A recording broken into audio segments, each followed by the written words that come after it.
verdict and detention of the victims. Thank you. Well, in this State Council and Defense Council joined in the middle of the execution of a violent plan after the elections. It was supported, and you give the directions that between the General Prosecutor of the Republic and the Executive Vice President and the humankind state, it was fulfill a study commission for these violence phases.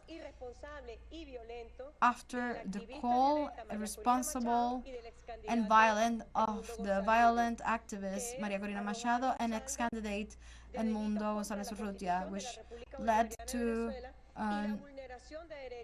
the vulnerability of the fundamental rights of Venezuelans, such as the right to life, the right of personal integrity, the right of property and diversity that constitute, as the General Prosecutor said, is hatred crime that always were committed during the days 28th and 29, 30th of July and 1st and 2nd of August. In the joint work with the prosecution, we have as lethal victims 22 people. That has already a record of 59% of the cases. The prosecutor has 25 and the commission will receive 22. In the commission we are just to receive the rest, the 3 other cases.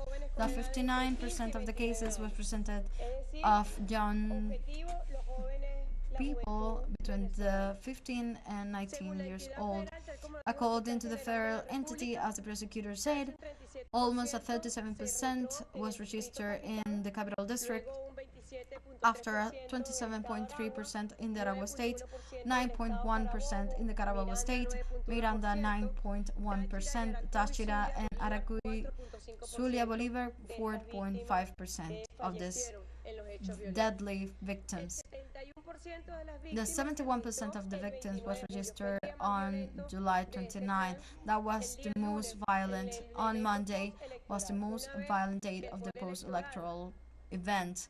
Once that the constitutional electoral power gave the result was,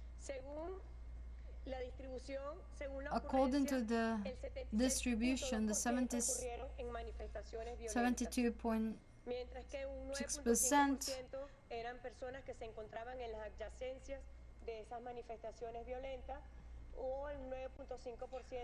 or 9.5% were hatred crime, and a 4.8% was during the looting of commerces and commerces establishment. After the review, the victims that got injured was registered 131 people injured.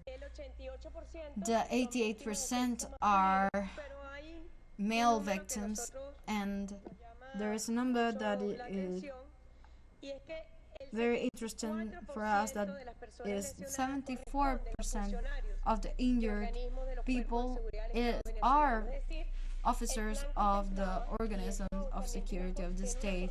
The plan has a correlation to the number of the police stations attacked, more than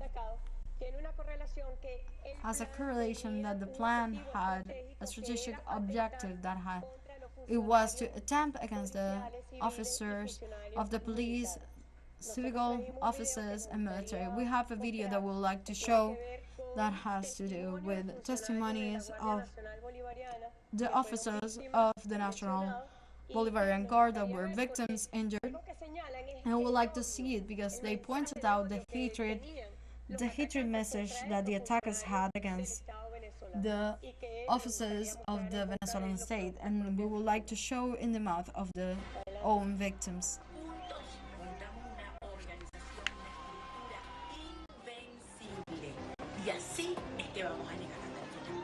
Estas personas que nos atacaron ese día, el 29 de julio, no eran manifestantes cualquiera. Fuimos atacados con bomba molotov, piedra, hasta disparos. And even shooting. You could be noted It could be noted that a logistic was behind of this. They have their Molotov cocktails prepared, and the ones who had fire guns, they were in the places. The rain was incessant, and when I turned around, I fell. I don't even saw it. It was just a shot, and a facial surgery had to be done on me.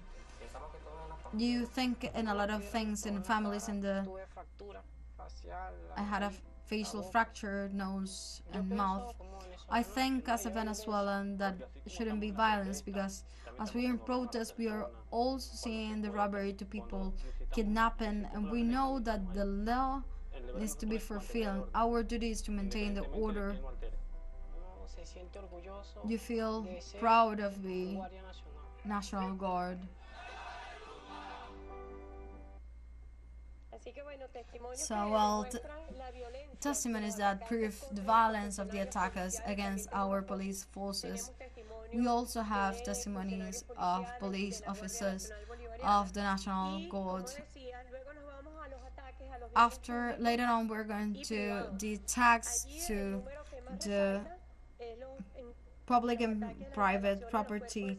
The number that stands the most is the attack to the healthcare system, educational system, transportation means, food supply, centers, electoral centers, administration, infrastructure for the public administration, communication, media, monuments, square, zoos, and commerce. That's a report that was also presented by the General Prosecutor of the Republic, but there is something that when it's given the instruction of the creation of the commission, we created the chapter of the what it faces Guarimba of 2024 because this is extreme violence to access the power, the political power initiated in 2002 in the coup d'etat against Commander Hugo Chavez. Then after, in 2002, the list of injured people was given an amount of 62